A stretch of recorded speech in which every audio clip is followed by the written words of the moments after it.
Hello, John Bachman, a top bomb maker for the al-Qaeda offshoot group known as the Khorasan Group, may be dead after an American airstrike. A Predator drone reportedly was used to target terror organizations in Syria, and one of those has apparently killed 24-year-old David Drugion, a 24-year-old man from France. He was apparently one of the group's leading bomb makers. Several other terror suspects may have been killed in this drone strike as well.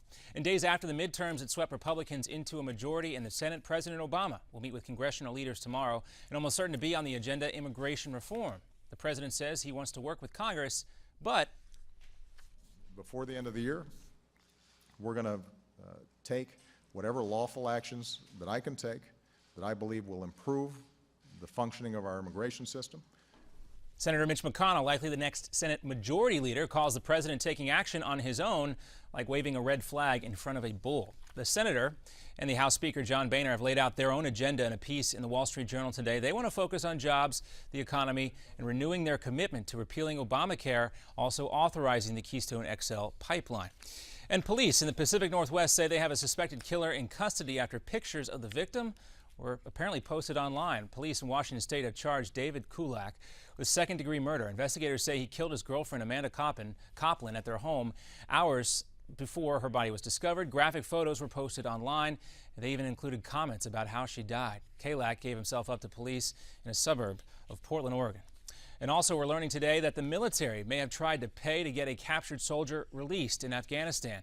California Congressman Duncan Hunter says the payoff went to an intermediary in Afghanistan early this year who was supposed to help free Army Sergeant Bo Bergdahl, but that intermediary took off with the money. A letter published in the Wall Street Journal today doesn't say how much money changed hands.